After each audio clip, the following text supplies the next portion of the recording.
Hello, everybody, and welcome to another episode here on Talk Daily. Hopefully, you have a good one wherever you're out there.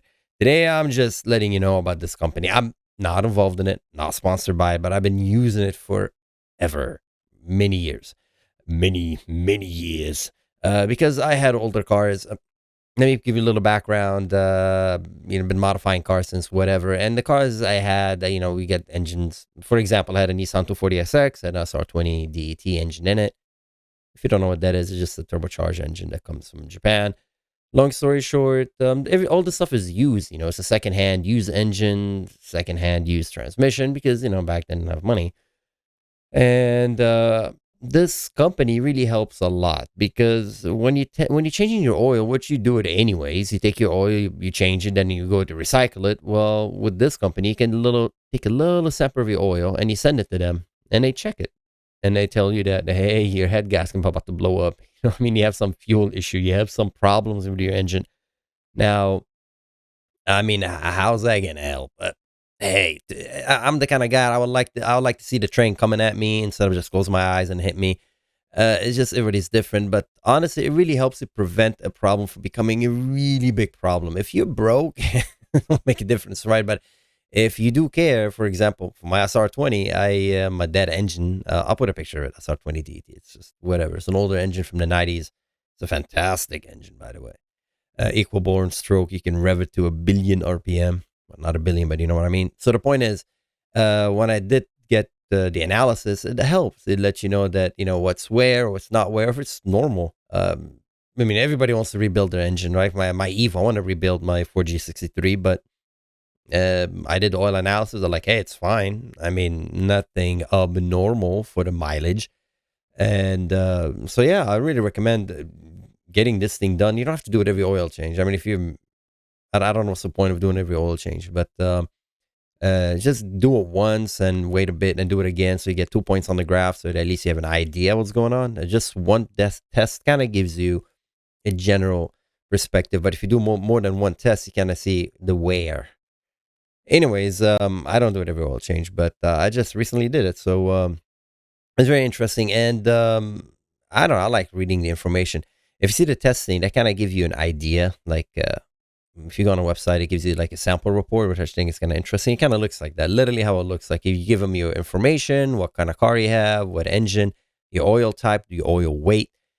And that's my point. A lot of people don't know, well, not a lot, but some people don't know what even the weight of the oil is in their car. Don't even know what the weight stands for, the viscosity of weight. So I can go off on that with my background in chemistry. I can go off on discussing all that, but you can Google it. It's, way smarter people explaining these things. But you should know what kind of weight you're running. For example, this one is zero weight. It says Mobile 10W40 Euro, which what I put in my Miata because it really helps my lifters.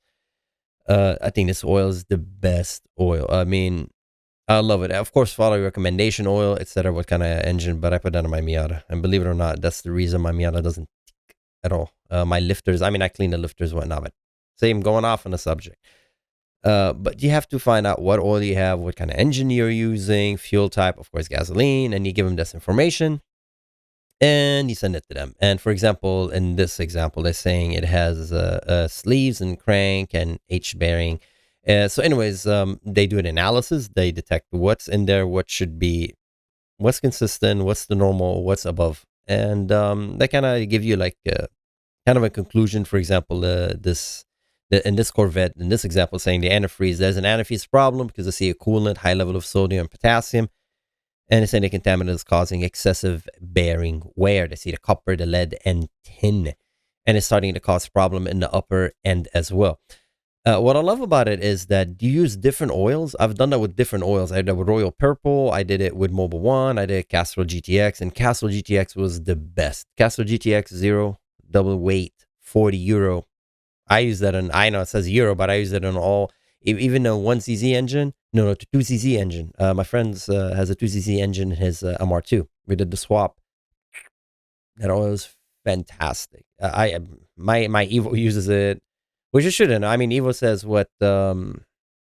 was something like 30 weight, 1030, but nah. Again, the weight varies. If you're racing your car, you might go straight 50 weight, right? I mean, which is too thick and viscous. But again, if you're always up in the high RPM, but again, this it depends on your engine build and what you're doing with your engine. We can oil weight. We can you can go on an infinite conversation. For example, my Honda Accord, I just use manufacturer weight. I don't mess with it because I just do it all wrong with it. I don't do anything, you know. Again, the oil interval, for example, here is 1,800 mile. I personally change the oil whenever the dips, you know, it depends what cars, again, the engine, the year, you follow your manufacturer. I never, ever change my oil at a 10,000 interval, period. I know new cars, they say 10,000, and if you do it below, it's a waste. Okay. So follow that. But older cars, I don't think I can get 10,000 mile out of my oil. It will burn off, and we're gonna have a problem. Usually, I do it every. Let me see the. Excuse me, the Miata. I do it at close to 3.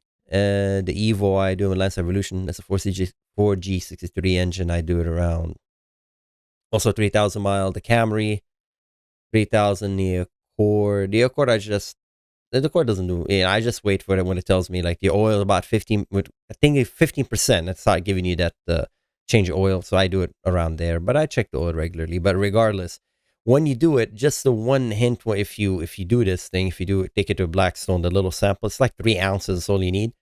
You don't do the first drip, and you don't do the last. So when you're changing your oil, just make sure you don't get the first pour of oil when you remove the plug from the oil pan, or if you drain it, you have a suction pipe, whatever. Um, yeah, just make sure you don't get it from the beginning, you don't get it from the end.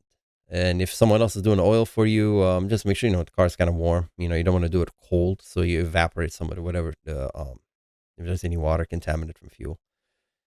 Um, so yeah, so I think this company is fantastic, and they have a bunch of samples to give you an idea. For example, this one is a diesel saying the RAM has a fuel system problem, possibly antifreeze problem too. The contaminant are causing pure wear in the upper and lower ends. And again, they're getting this information from looking at, for example, viscosity to do flash point, and they compare the flash point. And usually the flash point is higher is usually because you have fuel. Usually that's the reason to cause the higher flash point. And how much fuel contaminant see there is a lot, and antifreeze, etc., etc. So I think this is something you just give it a shot. Um, Again, I'm not endorsed by them or anything. I just want to pass this information out there because a lot of people have an older car and they don't know what's going on in the engine. I mean, honestly, how would you know your head gasket about to go out? What? Until you have that milkshake, when you check the oil and you see the oil is like foamy and is like foam in it. Like, what is that? And that's water mixing with oil. That's at that point, you're screwed, right? You got to build the whole block. Not build it completely, but regardless, I think this is nice. And it's also nice if you're trying to buy a used car. It takes a while, okay? Mind you have to ship it out, etc. But I mean, I'm the kind of guy I want to buy a used car. I do these kind of things. This is really weird. I have my OBT2 scanner. I scan the codes. I do the oil analysis, and people are like, what? I mean, I'm like, really pay attention. But I don't buy cars that often. So I really want to get my money worth it. But then I do buy specialty car. Like specialty bit. Miata's not a specialty car. But anyways, so that's my point. I'm just giving you guys a heads up about this. If you are, looking into buying a car or checking out any engine life and how's it going, I've been, it's very easy test. You don't get your hands that dirty. If you do the oil yourself, you might get your hands dirty, but someone else does it for you. And again, they do everything. I think cars, boats, geez, anything. For example, what is this? Kawasaki 700cc V twin. There you go. And yeah, so anyways, let me know what you think in the comments below. As always, I just want to share like these things because the other day I was talking to a friend of mine and he's like, yeah, I'm a car, he likes cars and stuff. Not a friend, they associate. Show me his cool car and 1,000 horsepower. I'm like, cool. So what oil you use? He's all silent. I'm like, what? You don't want to oil use? No. I mean, there's nothing wrong with that. I was like, hey, you need to know what kind of oil you're using. He's like, I don't know. I just take it to the mechanic. Nothing wrong with that. So I told him, hey, when next time you take it to the mechanic, try to get the oil analysis. Just check out how the health of your engine. I mean, you're making 1,000 horsepower, right? That's that's a lot. That's a lot of stress. So anyway, so hey, it's another tool in your arsenal to to maintain your car and take care of it. So, anyways, yeah, so that's that. I've been talking for a minute now, so that's enough now for this. So, anyways, let me know what y'all thinks, and as always, I appreciate everybody subscribing and liking. It's really humble. I mean, I'm just an average Joe, just letting you know. I mean, I love cars. I've been dealing with cars forever, so it's really humbling to see people commenting and liking, and I really appreciate it. So, anyway, as always, take care, everybody, and I'll see you next time. Bye bye.